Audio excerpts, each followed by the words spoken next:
Арманызда урматтуу көрүүчүлөр, эфирде мен Сейтек Качкынбай, кайрадан сиздер менен улустар жана турмуш көрсөтүүсүн алып чыгып отурам. Бүгүн бизде тема кыргыздын дүйнө таанымы, телегей таанымы, кыргыздын руханий азыгы жөнүндө сөз болмокчу. Ал үчүн бизге президенттик аппараттын өкүлү Түмөнбай Шагыздан конокто отурат. Шагыздан мырза болсо Кытайда, Бейжиңде, мен билгенден Ланчжоудо, Шиянда тил курстарын бүтүп келген. Жапандагы Токионун белгилүү Васуда университетиндагы GDS программасын алкагында бүтүп келдиңиз, мындайча айтканда бир уникалдуу бир эксперт десек болот. Кош келипсиз. Рахмат. Эмесе азыр теманы баштап кеттик. Кыргыз телегей таанымы, мен дүйнө таанымы деп айтсак деле болот. Эски кыргыздын сөзүн колдонуп атам, телегей таанымы депчи. Кыргыз телегей таанымынын туу чокусу же болбосо төрүндө эмне турат? Бул кыргыз телегей таанымын биз эмнеден башташыбыз керек? Суроо сизде. Саламатсыздарбы? Алгач ушул телебирөөңүздөргө чакырганыңыздарга терең ыраазычылык билдирем. Албетте, чындыгында ошол элибиздин дүйнө таанымы, руханияты, азыгы, көз карашы, жашоого болгон маданияты дейбизби, ата бабалар мурас катары таберик кылып бизге кийинки муунга таштап кеткен өтө ыйык, баалуу нерселерибиз бар. Арбын, албетте. Бирок ошону менен бирге бирден бир өтө маанилүү нерсе бул сөз. Элибиз башынан негизи эле жашоонун башаты сөз деп айтып келет. Ошол менен бирге деги эле баардык биздин оюбузча ыйык китептер болобу, кайсы гана улуу чыгарма болобу, ошонун баардыгында тең негизи дүйнө жүзүндө сөзгө өтө терең маани берип келишет. Анан албетте биздин ата бабаларыбыз ушул сөздү өтө аздектеп, таберик тутуп, жогорку баа менен ушул ар бир сөздү терең түшүнүүгө аракет кылып, бекеринен бизде элибизде сөз багып, сөз таптап, сөз өстүрүп, сөздү сактап, кийинки муунга берип келүү деген өтө маанилүү нерсе болгон да. Себеби ушул адамзаттын же болбосо жеке бизге, элибизге таандык болгон ата бабаларыбыздын мурасын, башынан өткөргөн нерсенин баардыгын терең ой камтыган сөз аркылуу кийинки урпактарга таалим тарбия катарында, мурас катарында, нуска катарында өткөрүп берүү бул өтө маанилүү деп эсептелип келет. Демек, элибиздин дүйнө таанымында, ички руханиятында бирден бир бул ушул улуу сөздүн мааниси, сөздүн баасы, баркы деп билсек болот. Сөз деген нерсени мындай чечмелеп кете аласызбы? Бир анын аныктамасы же болбосо аны концепт да бул сөз. Ушуну концептуалдаштырып чечмелеп берсеңиз. Эми мындай да. Сөздү эмнени түшүнүшүбүз керек? Биз кыргыз тилинби же көркөм адабияттыбы же анын тереңинде дагы бир башка нерсе жатабы? Же сыртындабы? Билесизби, бекеринен адамзатты бүтүндөй жаныбарлар дүйнөсүнөн же болбосо жаратылыштан аң сезимдүү, акыл эстүү адам деп бөлбөйт, туурабы? Демек, адам болгондон кийин, адам атка конуп аткандан кийин, ар бир адам, акыл эси ордунда адам, бул ой жүгүртүүгө эгедир.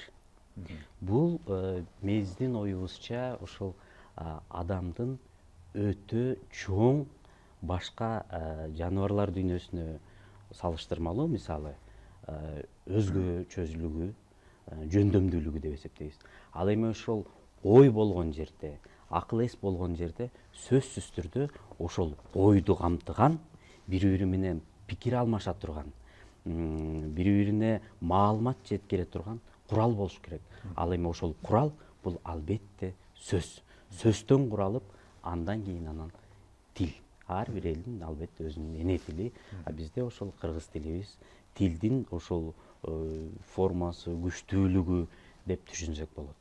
Демек, ошондо кыргыз телегей таанымын же болбосо дүйнө таанымынын төрүндө бул кыргыз тили турат деп түшүнсөк болобу ошондо?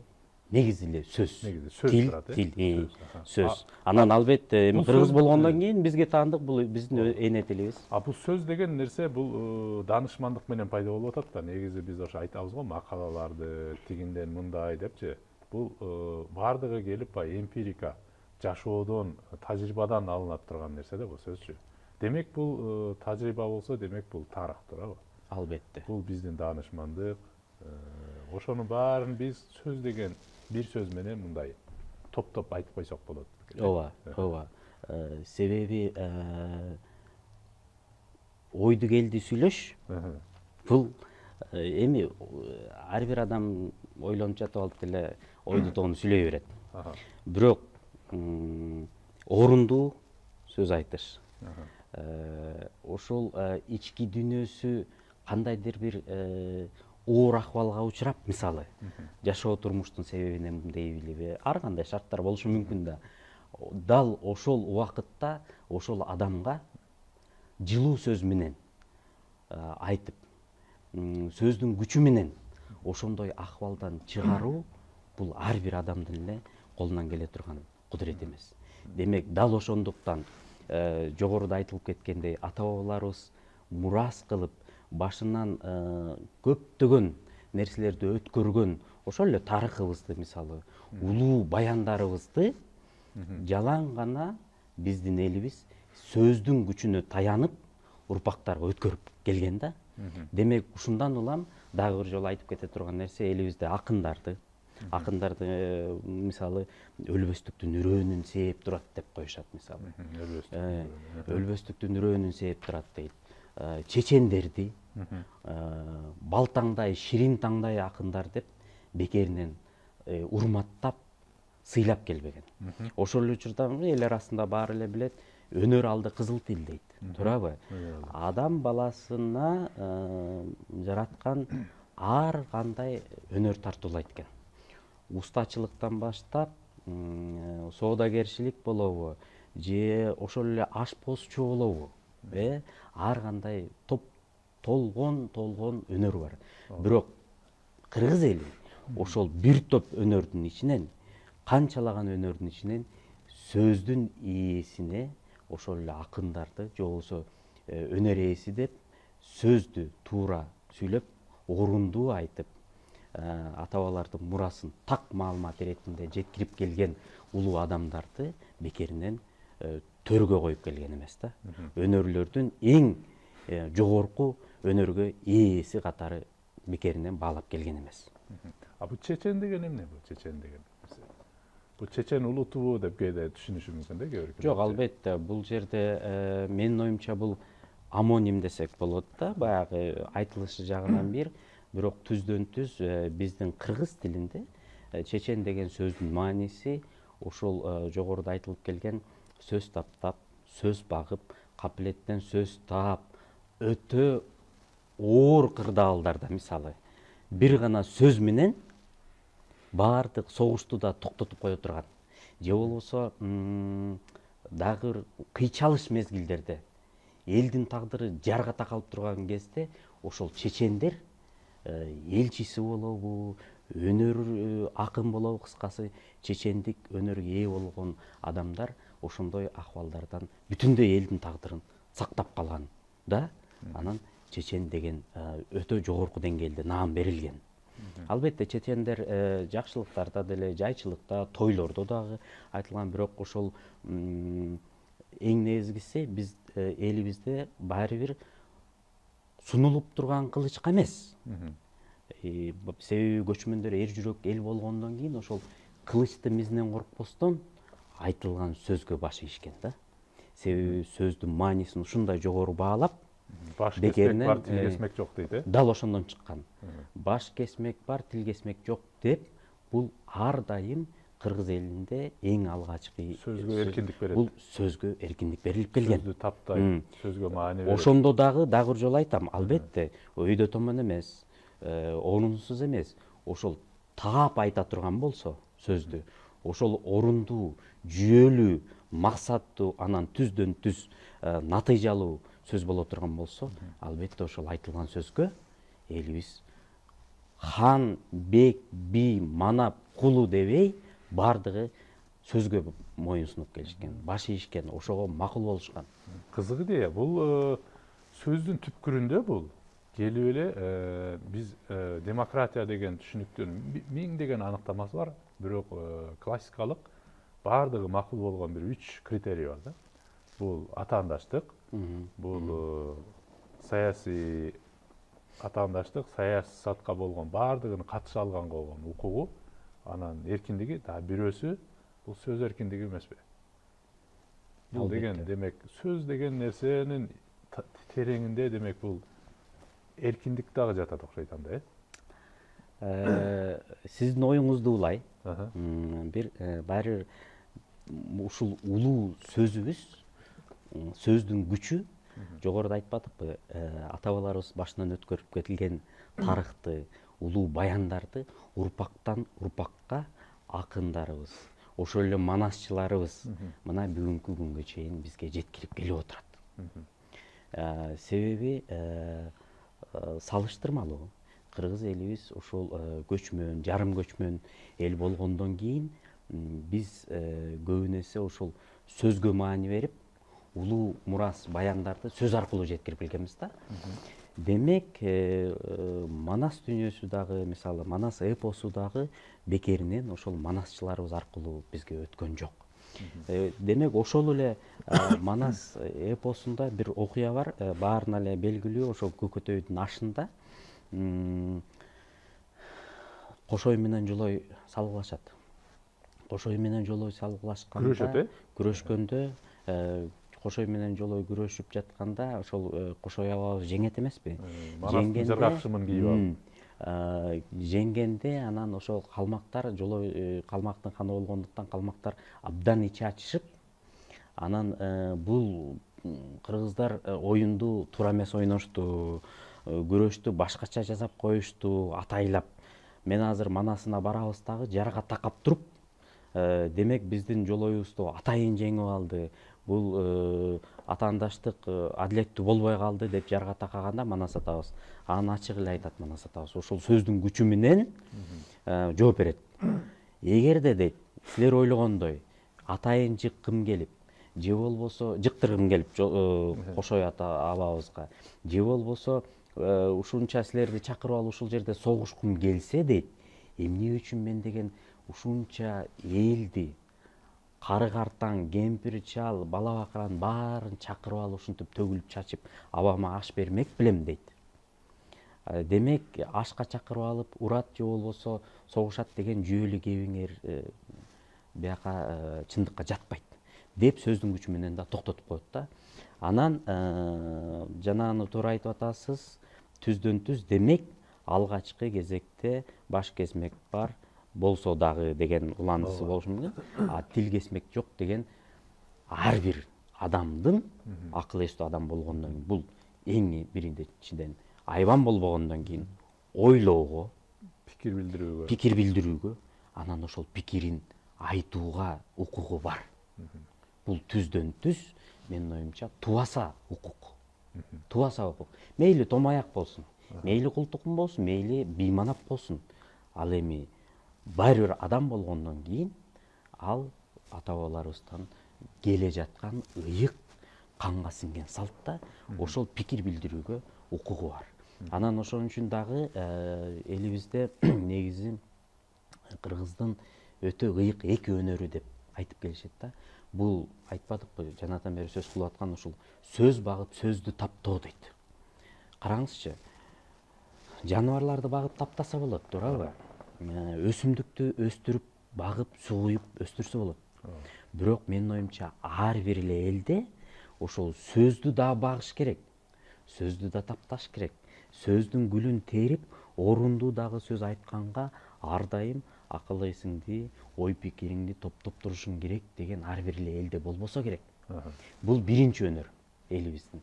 Экинчи өнөр албетте жоокерчилик заманда, көчмөнчүлүк заманда кылымдар бою ошол элибиздин эрдин канаты бул ат болгон, тулпарлар болгон, ошол элди сактоо максатында тулпарлар азыркы тил менен айтканда аскердик техниканын ролун ойногондуктан саяпкерлерди дагы өтө жогору баалашкан.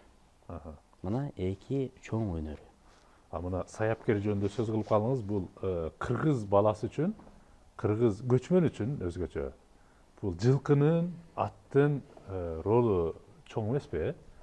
Мен ушу тууралуу негизи бир ойго келдим. Негизи азыр баягы жаш кыргыз жаштарды биз тарбиялаарда, негизи бала бакчада биз жылкынын сүрөттөрүн коюп, Манастан биз аттарды билебиз да, мисалы Сургоён деп биз бала кезде эле Сургийик. Ошо жылкылардын керек болсо аттары бар, мүнөзү бар, анын түсүнө карап да биз айтат эмеспизби? Мисалы билесиз, Жапанда өзүңүз да окуп калдыңыз. Балыктын бир сан жеткис түрлөрү жана аларга тиешелүү сан жеткис мындай сөз запасы бар да.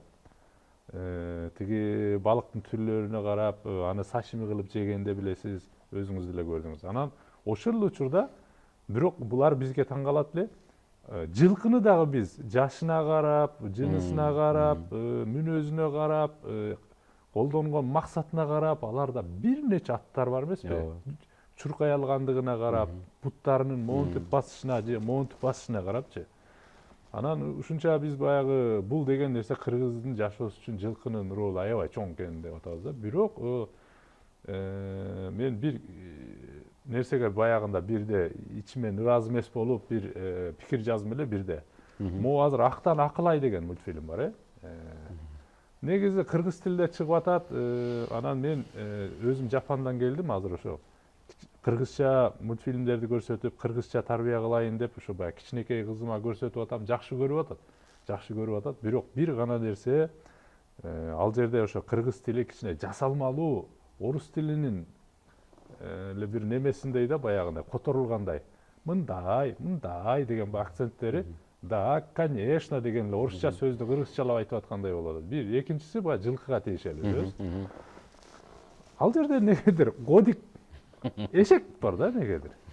Мен эшекке каршы эмесмин, мындай негизи баягындай дискриминацияны жаман көрөм. Бирок кыргызда бир 10 жылкы жөнүндө мультфильм, тай жөнүндө, гунан жөнүндө мультфильм болуп, анан ошонун алкагында дагы бир мындай аркылдуулук үчүн арасынан бир такыя жөнүндө, ошол бир эшек жөнүндө мультфильм болсо да жакшы эле да. Бирок биз башынан эле жалгыз эшекти көрсөтүп атабыз. Анан ушу кыргыздын жаш балдары эшек биздин жаныбар экен деп ойлоп калбайбы? Ушундай идеологиялык жактан таасир этпейби? Сейтек мырза, чындыгында албетте мен ачык эле айтайын, мультфильмдер боюнча адисте эмесмин. Эми албетте баарыбыз бала болгонбуз. Мисалы азыр өзүм деле 3 баланын атасымын. Менин оюмча бул мынчалык терең деле маселе болбосо керек. Себеби адамзат аң сезим өсөткен, доор алмашат экен. Көптөгөн ошол эле биздин жылкы эле эмес, башка турмуш тиричилигинде колдонуп ошо менен жашап келген нерселерибиздин баардыгы тең, кээ бир нерселери ошол көмүскөдө калып, азыр учурдун талабына жашоо болуп калды да. Мисалы ошол эле айтайын дегеним, мурда мисалы бир туугандардын үйүнө бараарда качан бири-бирин алдын ала чалып, маалымат иретинде маалымдап, же болбосо ушул барайынбы дечү эле да, мисалы. Андай болсо мына 90-жылдар, 80-жылдар деле алгачкы биздин жарандарыбыз чет жакка чыгып барып келгенде элестет, тиякта атасын же апасынын үйүнө барарда чалат экен биринчи. Анан бош болсо барат экен, болбосо барбайт экен. Мисалы азыр учурда ошондой эле болуп калбадыбы? Замандын талабы да. Дегеним, бул жерде менин оюмча анчалык коркунучтун кереги жок. Доор алмашкан сайын көп нерсе өзгөрөт экен. Бирок ушул Актан Акылай боюнча менин оюмча бул туруктуу мультфильм болуп атпайбы? Көп сериялуу. Анан байкасаңыз бул жерде ошол Актандын дагы, Акылайдын дагы жаш курагы эч качан өзгөрүлбөйт, өспөйт. Бир 7 жашар, 8 жашар курактагы кичинекей наристе балдар. Демек эми караңыз, мисалы тулпар эр канаты дегенден албетте ар бир тулпар убагында кулун болуп жаралса керек да. Демек эгерде ошол Такайды эсимде болсо ошо такай деп аталса керек. Такайды кулун менен алмаштырып койсок ал кулун өсүш керек да. Өсүп кетеби дейм да. А көрдүңүзбү ошондой мындай кандайдыр өтмө маанисинде бир образды ойлоп табуу максаты болгон. Бирок мен башкача оюңуз менен макулмун. Албетте ошол эле учурда биздин маданият ишкерлерибиз ошо балдарга өзүнчө дагы бир 3 жылкы жөнүндө мультфильм болуп, плюс Албетте. ушундай мультфильм да болсо мен күндөбөйт элем. Бирок жалгыз эшек жөнүндө гана мультфильм болуп атпайбы? Жок, мен дагы макулмун. Албетте башка тармактар боюнча дагы балдарга мультфильмин дагы, кино тасмасын дагы, окуяларды да, жомокторду дагы тартыш керек. Бул менин оюмча замандын да талабы. Мен бул жагынан кошулам. Ошон үчүн бул жагынан да мен негизи эми азыр эле баягы сөз деп айтып атабыз. Ушул жагындагы мисалы ойлонуу, анан кээде деп калам да, мисалы өзүңүз азыр аябай кыргызча жакшы сүйлөйсүз да. Балдарыңар аракет кылабыз. Балдарыңыз мисалы Жапанда жүрүп келди. Анан бул жакка келип мисалы азыр ошо сөзгө маани бериш үчүн сиз өзүңүз жеке кандай балдарыңыз менен иштеп атасыз?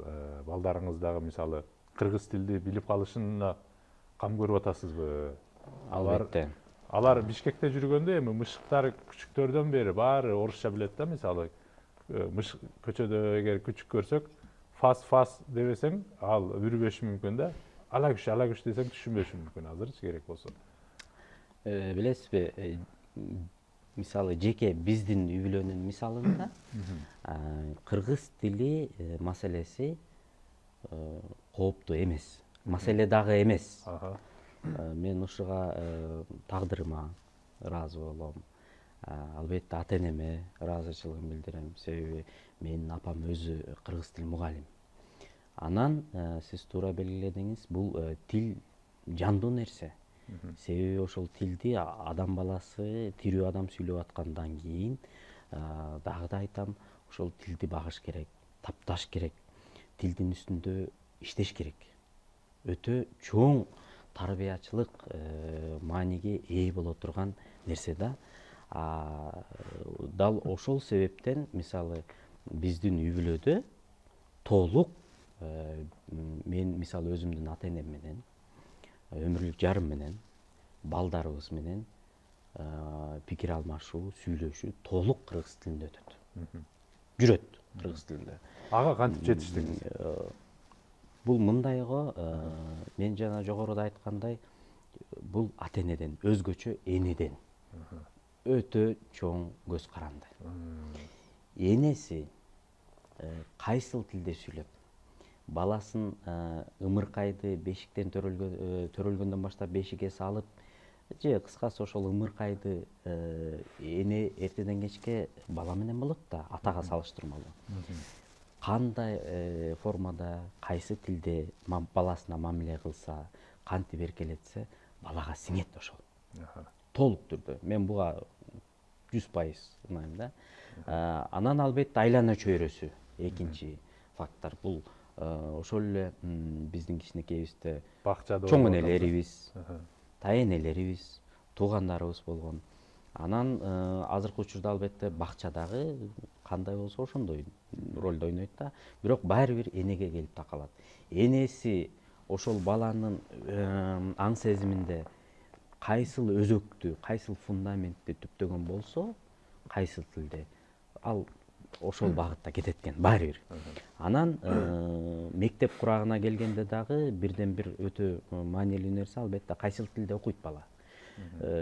Мен бул жерде азыр эч кимди тиги тилде бергиле же бул тилде бергиле деп чакырып, же болбосо насаат айткым келбейт. Бирок мисалы мен өзүмдүн жеке балдарымды аң сезимдүү түрдө эле экөөнү тең улууларын кыргыз тил мектебине бердим, тапшырдым.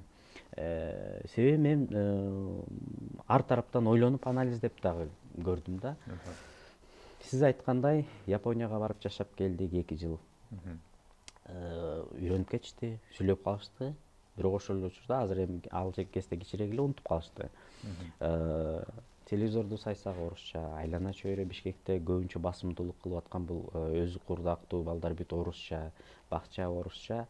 Демек, орус тил боюнча камсанабай деле койсок болот экен деп мен өзүмө чечим чыгарып, анан тескерисинче ошол кыргыз тилинде окутайын. Себеби азыр мындай болуп калыптыр, мектепте сабак учурунда эжейинин көзүнчө кыргызча сүйлөп, кыргызча окуп, кыргызча жооп бергенге аракет кылышат экен дагы, танаписке чыгаар менен бүт орусча сүйлөйт экен. Бүт толук.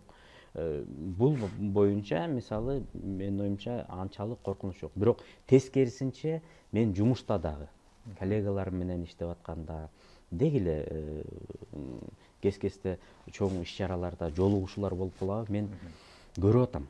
Чоң кишилер ошо биздин кыргыз жарандар эле өзүнүн эне тилинде татыктуу деңгээлде, мамлекеттик кызмат талап кыла турган деңгээлде сүйлөсө кыйын болуп атат да. Себеби толук бойдон алардын айтымы боюнча ошо кичинекейинде үйдө дагы, бакчада дагы, мектепте дагы орусча айлана чөйрө болгон үчүн орусча болуп калып, ал эми кыргызча үйрөнүшү кыйын болуп атат. Демек мен муну менен эмнени айткым келип атат?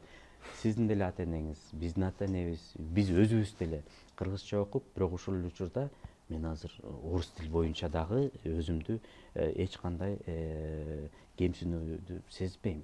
Себеби колдон келишинче биз орус тилин окуп, үйрөнүп, жетиштүү деңгээлде үйрөнө алдык. Мисалы бул боюнча мисалы орус тили муктаждык бар да, албетте муктаждык бар. Бул дагы керек, зарыл. Кыскасы канча тил билсең, ошончо адамсың дегендей, албетте сөзсүз түрдө орус тил да керек. Бул үйрөнүп атабыз, сүйлөп атабыз, иштеп атабыз дегендей. Мен айтайын дегеним, бизге кыргыз болуп туруп, башка тил үйрөнүү баары бир колдон келишинче жеңил экен, өзгөчө орус тилин. Бирок орусча аң сезим болуп, орусча өсүп калып, орус тили менен сүйлөп, окуп, үйрөнүп калып туруп, анан кийин мейли 15 жаш болобу, 20 жаш болобу, кыргыз тилин үйрөнүш өтө татаал экен. Көп учурда мүмкүн эмес экен. Мына ошону сездим да. Могу тил жөнүндө сөз болуп кетти. Азыр негизинен мен акыркы учурда бир ошо сиз азыр президенттик аппаратта иштеп атпайсызбы, мен ошол жөнүндө сөз кылып кетейин. Мурда деген президенттердин баардыгы биринчи орусча сүйлөп, анан ал кыргызча которулчу да. Бирок Жээнбеков мырза президент болгондон бери негизи ак үйдө бир топ президенттик аппаратта мындай атмосфера өзгөрдү деп айтып атышат да. Баардыгы кыргызча болуп калды деп атышат. Биринчи кыргызча, анан орусча боло баштады деп атат. Ошондой нерсе сезилеби? Бунун артыкчылыгы барбы же жокпу экен? Албетте өзгөрүү бар бул багытта. Дегеним, биринчи кадам биздин президентибиз урматтуу Сооронбай Шарипович Жээнбековдун тапшырмасы менен, буйругу менен Кыргыз Республикасынын президентинин аппаратында иш кагаздар толугу менен кыргыз тилине өттү. Басымдуу бөлүгү. Албетте кээ бир өтө өзгөчө бир кагаздарда болушу мүмкүн, эми талабына жараша. Бирок негизинен басымдуу бөлүгү толугу менен ошо кыргыз тилинде жазылып, кыргыз тилине өттүк да. Анан сиз менен дагы бир нерсеге да чын эле толук кошулам. Ушул баары бир мисалы менин өзүмдүн тармагыма ошол эле тарых маселеси, кыргызга таандык же болбосо Манас эпосу, Манас дүйнөсүнүн багыты боюнча иш алып барууда кыргыз тилден башка кайсы тил менен жеткиликтүү деңгээлде туу чокусуна алып бара алабыз ишти. Бул кыргыз тилинде эле болушу мүмкүн да. Демек ушул багытта бул өтө чоң жылыш деп эсептейм да. Дагы бир нерсе да, мына менталитет жөнүндө дагы сөз кылып кетейин деп жүрөм. Эми бул баягы адат дейли, Советтер Союзунун учурунда биз Паланча Паланчаевич деп сүйлөйт элек да. Бирок СССР мына бузулуп 27 жыл, 28 жыл эгемен болуп калдык. Бирок биз дагы деле расмий түрдө жогорку кеңештеби, кайсы жерде болбосун бир нерсе Паланчаевич деп сүйлөйбүз да. Негизи ушундай адаттарды таштап эле жөн эле бир нерсе мырза деп койсок болобу же мындай пафосту таштап эле сүйлөсөкчү кандай болот? Мисалы жогорку кеңеште бир нечеевич дебейли, паланча мырза, түкүнчө мырза деп айтсак, бизди бирөө урушабы же бул эмне бул? Ушундай нерсе биздин кыргыздын дүйнө таанымындагы бул ээрчиметчиликпи же куркокчулукпу же маңкуртчулукпу же кулдугаң сезимби? Бул биринчиден жөн эле көнүмүш го деп ойлойм да. А бул жаман адатты таштаса болобу, болбойбу? Эми бул жаман адат же өтө маанилүү жакшы адат деп да айта албайт элем да мен сиз менен. Азыр сиз пафосту таштап эле айта аласызбы мисалы?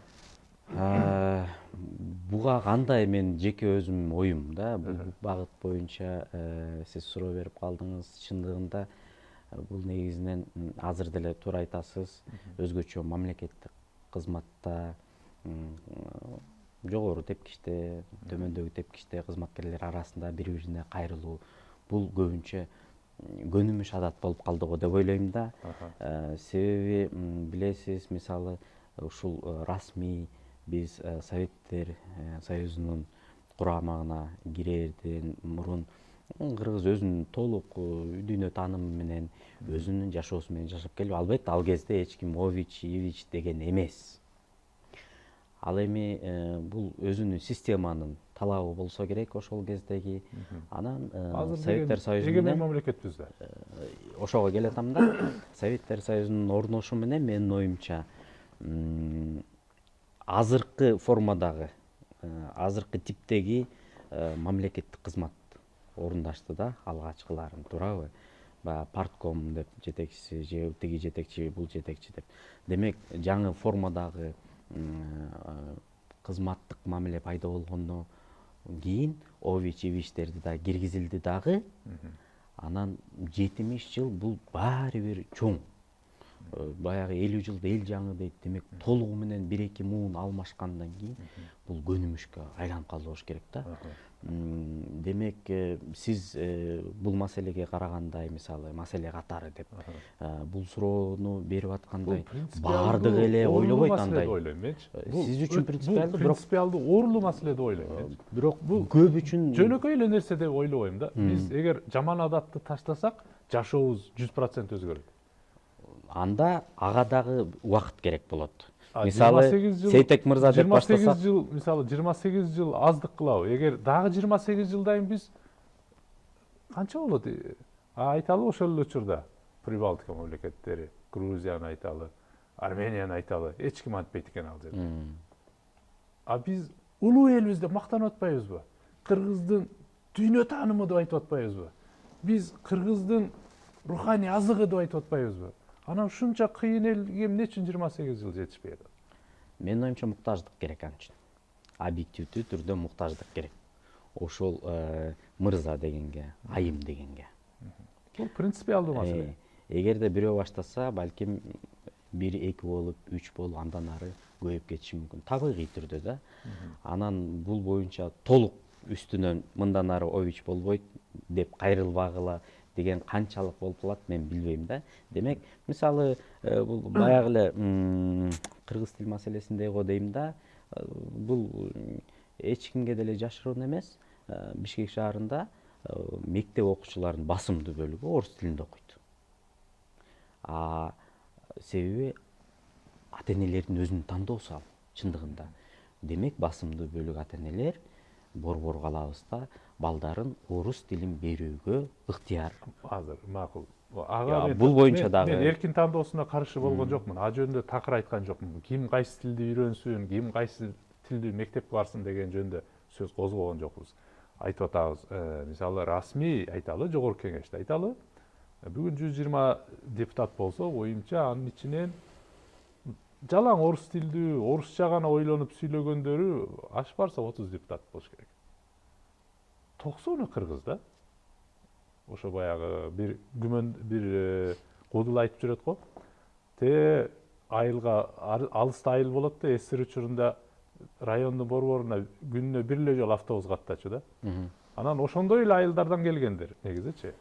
Бала чагында чоңойгондор, кыргыз тили менен чоңойгондор деп атам да. Ошолор эле жогорку кеңешке барып алып, ошо жаштарынан бери баары эле бир нерсе чибиш дегенин айтып атам. Эми мейли буга көп мындай такала бербейли. Негизи бул дагы оюмча бул да ойлоно турган маселе деп ойлойм.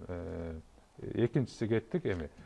Ар бир нерсенин өзүнүн убакыт сааты болсо керек. Өзгөрүлө турган. Кыргыз үчүн демек 28 жыл жетишпейт экен да бир өзгөрүш үчүнчү, бул факт мына.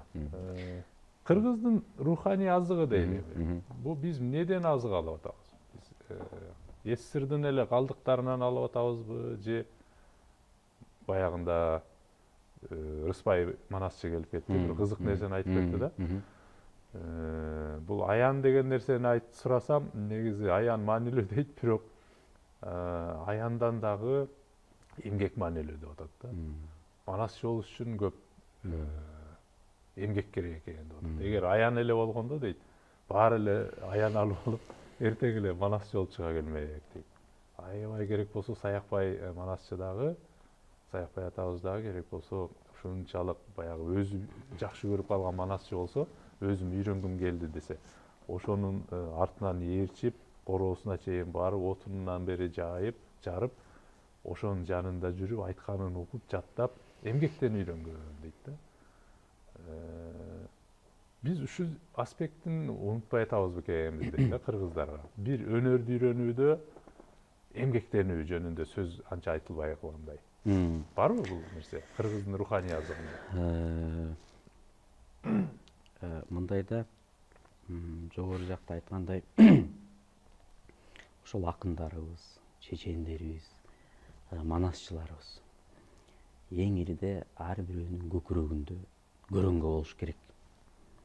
Ошонун табиятында маңдайына, менин оюмча, жеке оюмча, ошол маңдайына жазган бир жараткан буйругу болсо керек да. Көрөнгө деп мен эмнени түшүнөм? Бул өзүнүн сезимталдыгы, көрө билгендиги, ошо менен бирге дүйнө таанымы менен кошо сөз байлыгы.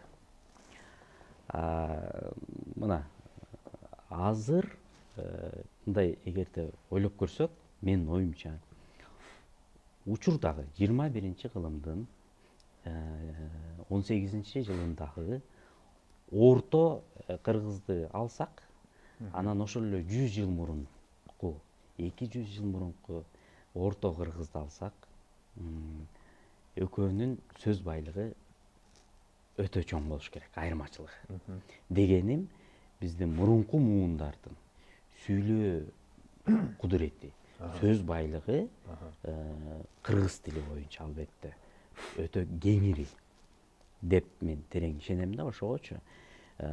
Себеби ошол кезде чоң апаларыбыз, чоң аталарыбыз кыргыздын жашоосунда, албетте ал кезде интернет жок эле, телевидение деген жок эле, азыркы күнүмдүк турмуштагы динамикалуу нерселердин ордуна руханий азыктар көбүрөөк болуш керек. Албетте бул эскичиликке баруу же болбосо мунун баарын баш тартып коюп толук кыргызчылыкка кирип кетүү дегенди билдирбейт. Бул мен жөн эле бир эле ошол тил боюнча аспектин айтып атам да. Себеби ар бир доор алмашканда адамзаты кыргыз эле эмес, бүтүндөй эле адамзаты бир чоң нерсени алат, бирок ошо менен бирге өзүнүн ыйык нерселерин кандайдыр бир деңгээлде жоготуп калышы мүмкүн. Демек, биринчиден ошол эле манасчы же акын болуш үчүн ал өзүнүн сөз байлыгына, кудуретине жараша болуш керек дагы. Анан түздөн түз албетте дагы бир жолу айтып атам, сөз багып сөз тапташ керек. Бул сөз багып сөз таптоо деген эле ал кайрадан эмгек. Куйма кулак деп коет мисалы. Ошол жерде улуу айтылып жаткан сөздөргө кулак тыңшап, ошонун маанисин түшүнгөнгө аракет кылып, бала болобу, жаш болобу, карысы болобу, улуу сөздөн убагында кыргыздар таң аткыча кыштын узун түндөрүндө боз үйгө чоңуп алып, согумдон эттен салып коюп, мисалы, бозодон сүзүп коюп, анан отуруп улуу сөздү угушчу. Укканда дагы ошону куйма кулактар болгон 100% кулагына бир укканда эле кабыл алып алып, кайра ошону айтып бере алчу, негизинен колунан келишинче басымдуу бөлүгүн эс тутумда сактап калышкан. Бул түздөн түз эмгек. Бул жерде эмне деген мааниде? Эгерде ошол уккан нерсесин кайра өзүнүн кудуретине жараша маалыматты бөлүшсө. айтуучулук өнөрү аркылуу, баяндоочу катары, жомокчу катары, жамакчы катары эгерде айтса сүйлөй чечен болот дейт. Мына сүйлөш деле оңой иш эмес да. Бул эмгек. Бул дагы ошол түздөн түз эмгекке жатат деп ойлойм. Эми дагы бир нерсени айталым, о кыргыздын руханий азыгы, кыргыздын телегей таанымы деген нерседе ошол эле бала чагыбызга кайтып көрөлү. Бул жаратылыш менен же болбосо тегерегибиз менен мындай гармонияда жашайбыз, өзгөчө жаратылышка аяр мамиле кылуу жөнүндө тарбия бар эле да негизи. Сууну ыйык көрчүк. Андай ыйык дегенде эми мындай сууну кордобош керек, сууга түкүрбөш керек, сууга тийбеш керек деген сөз айтылчу да. Керек болсо жаан жааган күнү эми жаш балдар эшикке чыгасың да, бирок аргасыз жаандын астында заара кылышың керек. Бирок ошондо дагы апам эмчеги пиаланын түбүндө же болбосо мен заара кылган жокмун, бака заара кылып атат деп биз суудан кечирим сурачык. Бул деген нерсе жаратылышка болгон аяр мамиле. Мына өзүңүз Жапанда жүрүп келдиңиз. Бул ушуга окшогон нерсе бул Жапанда да бар да. Жапанда бар нерсе бизде бар экен. Бул деген нерсе ар бир нерсенин ээси бар деп. Ар нерсенин ээси бар. Анан кийин мындай радикалдашпай эле жашагандай болгондо да, мисалы Жапанда айталы, бир Жапан 3 динди бир учурда туталат. Бул Шинтоону да кармай алат, бурканчылыкты да кармай алат, буддизмди жана ошол эле учурда конфуцийликти. Жапандарды карасаңыз төрөлгөндө баланы Шинтоонун ырым-жырым менен баланы бу дүйнөдө кабыл алышат. Анан ал жашап фирмаларда же университеттерде жүргөндө бири-бирине жүгүнүп бул конфуцийдин салты менен жашайт. Анан ателегей узаганда наркы дүйнөгө кеткенде керек болсо аны бир бурканчылыктын салты менен сүдүрлөрдү окуп, буддизмдин салты менен узартат. Анан буларда дагы обон деп коет. Агуста билесиз, булар Куранга окуткан сыяктуу арбактарды эстеп чогулушат го бүт үй бүлөгө. А бирок буддизмде адам деген өлгөндөн кийин кайра төрөлөт да. Тиги дүйнөдө кала бербейт. Ал эми Жапондун өзүнүн эски түшүнүгүндө арбактар тиякта кала берет. Бул буддизмге карама каршы келет, бирок булар карама каршы келдирбей эле мейли ошол күнү арбактар түшүп келсин, биз буларды эстеп коелу, арбагын ыраазы кылып, кайра узатып коелу деп жашай берет. Ал эми буддизмде реинкарнация деп коет, адам өлөт, бирок кайра төрөлөт дейт. Бирок буларды бири-бирине карама каршы келтирип, ошол жерден конфликт чыкпай эле мындай ынтымак жашата берет экен да. А бизде ушундай нерсе бар беле, бизге Кыргызда ошого окшогон. Теңирчи деле болуп, мусулман деле болуп, шаман деле болуп. Сейтек мырза, жанатан бери эле айтып атабыз. Кыргыздын дүйнө таанымында негизи эле руханий көз карашында, түшүнүгүндө, жашоодо эң бирден бир бийик ыйык нерсеси бул сөзгө маани берүү, сөз деп атабыз. Бул дегендик сөздү мындай мурас катары эле коюп коюп ошого жалынып отуруу эмес. Ошол сөз аркылуу толук жаш муунду биздин ата бабаларыбыз, энелерибиз ошол сөздүн күчү менен тарбиялап келишкен дегенди билдирет. Сиз айтып аткан жанакы ырым-жырымдар, ишенимдер, айлана чөйрөгө мамиле кылуу, ошонун баардыгы тең жаш муунга, балдарга сөз аркылуу жетет да, тарбия. Кыймыл аракет эмес, эң ирде энелердин агып аткан сууга түкүрбө, башкасын кылба. Мааниси жок, ууга да чыккан эмес. Өзүнө керектүү гана олжону алышкандагы артык баш ууга чыккан эмес, табиятты талкалаган эмес. Ошонун баарын сөздүн күчү менен айтып тарбиялап келишкен. Эми караңыз, ошол эле сөздүн күчү менен кең пейил бол, аруу бол, улуу бол, жаратылышты сүй, бири-бириңе аяр мамиле кыл, кемеңгер бол, эр жүрөк бол, эң ириде элиңдин, жериңдин тагдырыңды ойло, керт башыңды ойлобо дегендин баардыгы тең албетте сөз менен айтылып атат да. Ошол сөз менен жеткирилип атат. Демек, эң биринчиден ошол биздин ата бабаларыбыздын мурас катары бизге калтырып кеткен нерсеси бул ошол эле бүтүндөй адамзатка таандык болууга тийиш болгон улуу адамзаттык баалуулуктар. Анын ичинде кыргыздын кеңпейилдүүлүк деген түшүнүк бар да. Билесизби, биздин ата бабаларыбыз бул жашоодо конокпуз деп билишкен өзүлөрү. Конок деген эмне? Биздин түшүнүгүбүз боюнча бул менин оюмча конуп туруп кетүү, октой болуп кетүү болгондо дагы. Бир күн конок, экинчи күн дагы чыдайсың, бирок үчүнчү күнү конок өз убактысында кетпесе, анын мааниси жоголо баштайт. Демек, конок деген бул бир убакытта келет, чектелүү мөөнөтү бар, ошол убакытта кайра кайтып кетет. Ал эми ошол чектелүү убактында колдон келишинче баардык сый урматыңды, дасторконуңа болгон даамдуу сый тамактарыңды, керек болсо кыргыздын пейилдин кенендиги ушундай болгон, короосунда жалгыз чычка кулагы калса дагы, эртеңки күнүнө пейилдин кененин таштап туруп, бирок ошол конокту сыйлаш керек деп ошол конокко союп беришкен, мисалычы. Ал эмнени билдирип атат? Себеби түпкүрүндө ата бабаларыбыз өзүлөрү да сезген, биз өзүбүз жашоодо конокпуз. Кайсы бир убакытта төрөлүп атабыз дагы, мейли 100 жыл жаша, мейли 120 жыл жаша, албетте өмүрүбүздүн узагынан тилейли дагы, бирок түбөлүк тутка болчу бул жашоого эч ким жок. Кайсы бир күн мөөнөтү келгенде акыл эсинде, ордунда адам ал түшүнөт, ал бир күн кетет. Демек ошол мен дагы коноктой болуп бул жашоодо болгон жакшылыктын үстүндө жашап өтөйүн деген жакшы пейил менен анан конокко да ошондой мамиле кылышкан да биздин ата бабаларыбыз. Дагы деле биз мына Кудайга шүгүр, элибизде канга сиңген ушул дагы ыйык касиетибиз бар.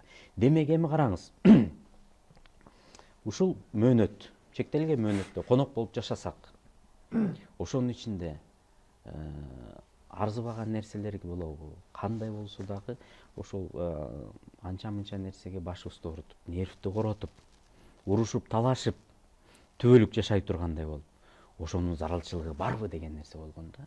Демек баардыгына кеңпейил карайлы.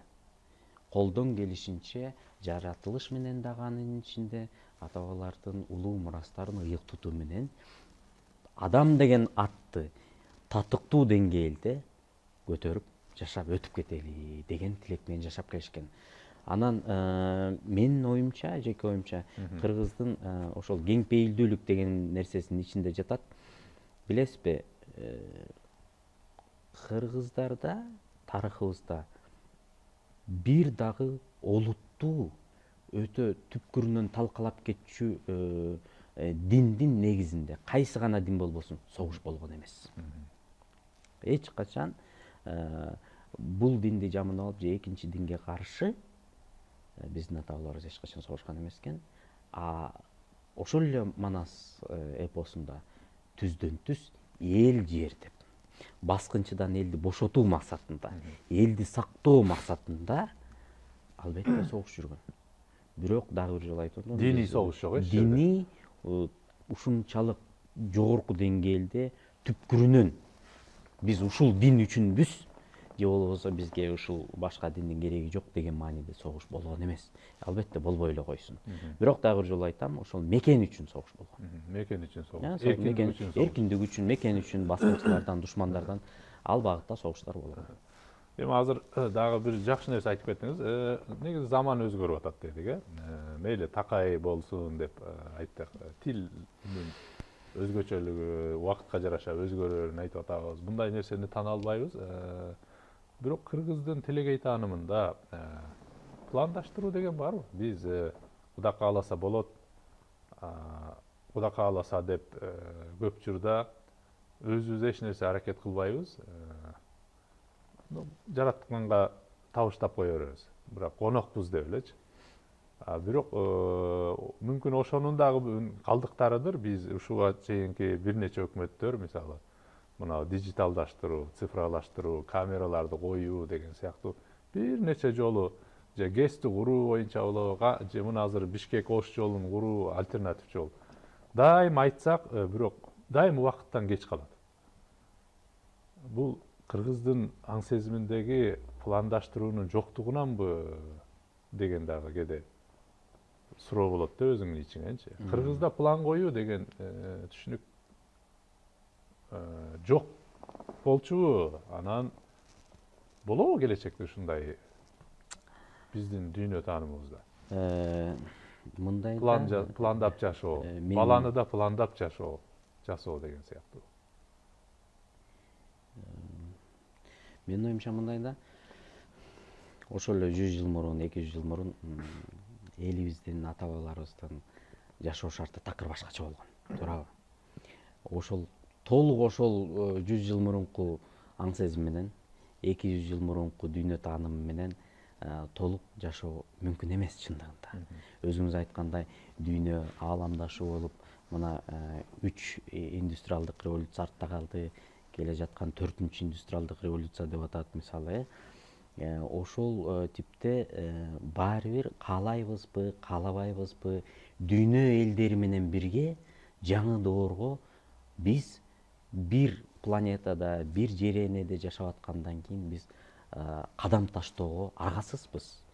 Аргасызбыз деген сөздүн жакшы маанисинде. Ылайым ошолор менен тең ата, артта калбастан алдыга жылып кетели.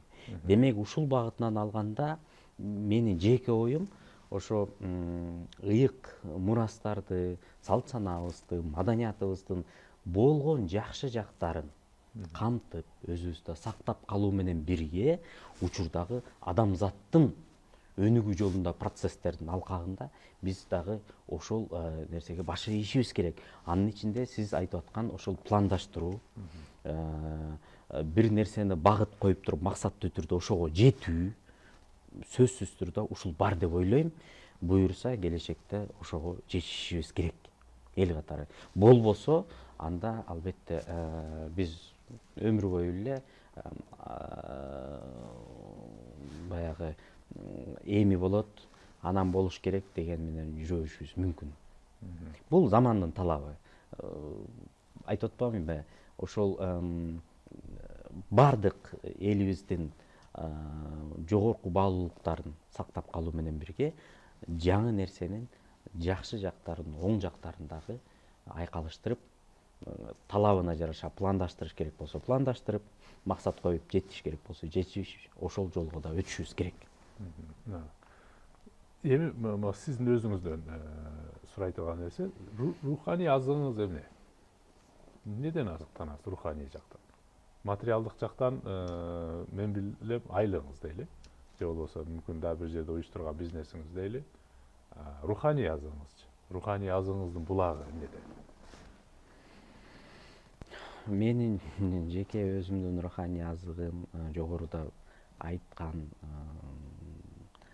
элибиздин улуу баалуулуктары баардыгы тең менин жеке өзүмдүн руханий азыгым деп да эсептейм. Колдон келишинче мен дагы ушул мамлекетибиздин жараны катары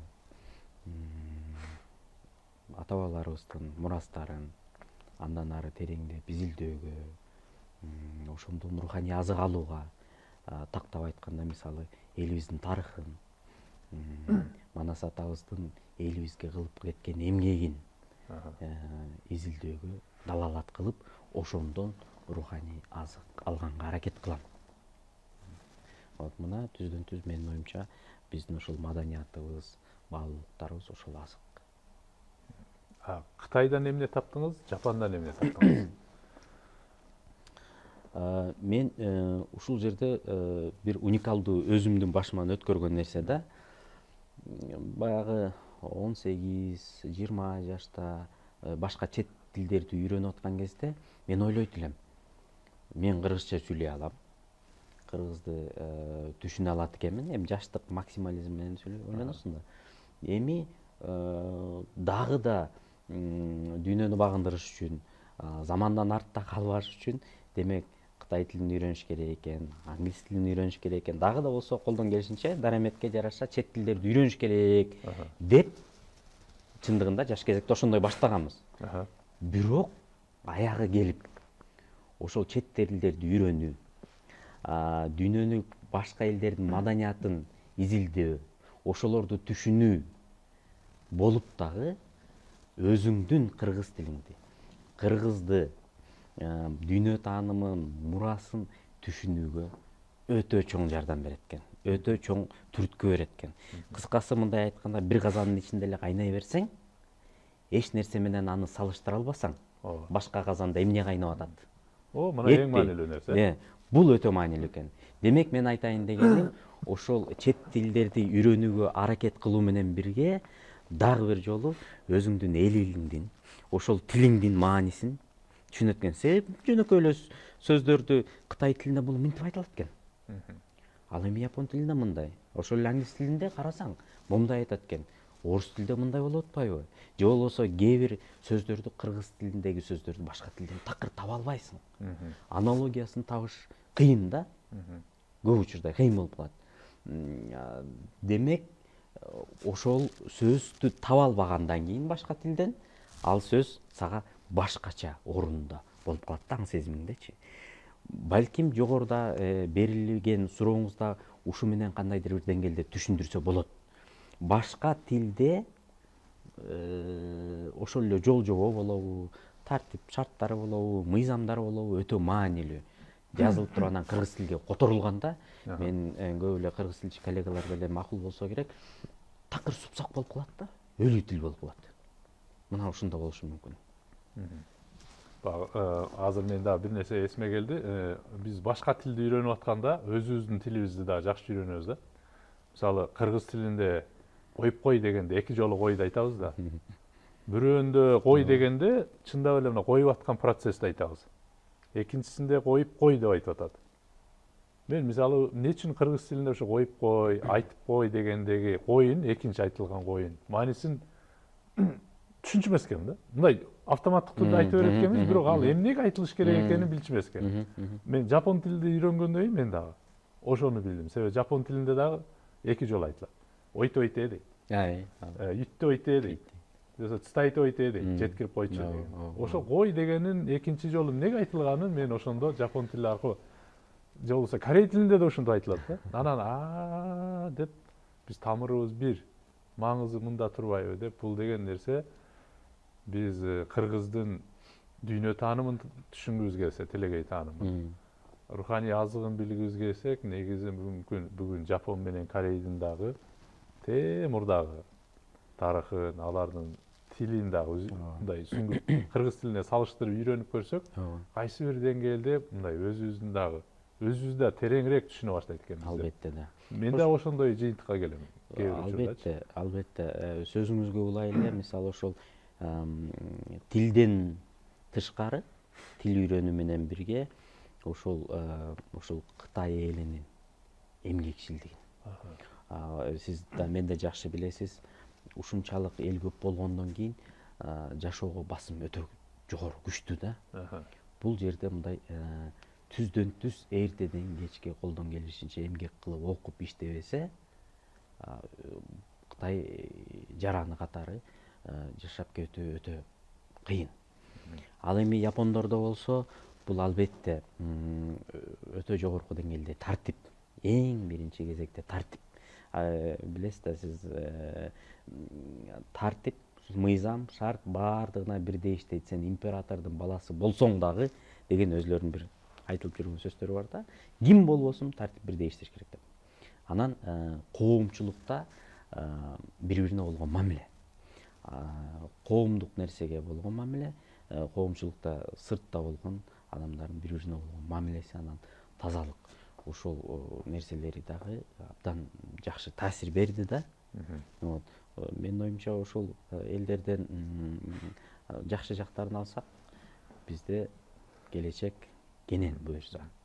Шаздан мырза, тилек каршы бизге берилген убакыт соңуна келип атат, бирок бүгүнкү талкууну бир аз мындай корутундулап көрө турган болсок, кыргыз үчүн бул сөз таптоо деген, сөз деген маанилүү деген түшүнүктү айтып атабыз. Дагы бирөө бул кыргыздын кең пейилдиги деп атабыз.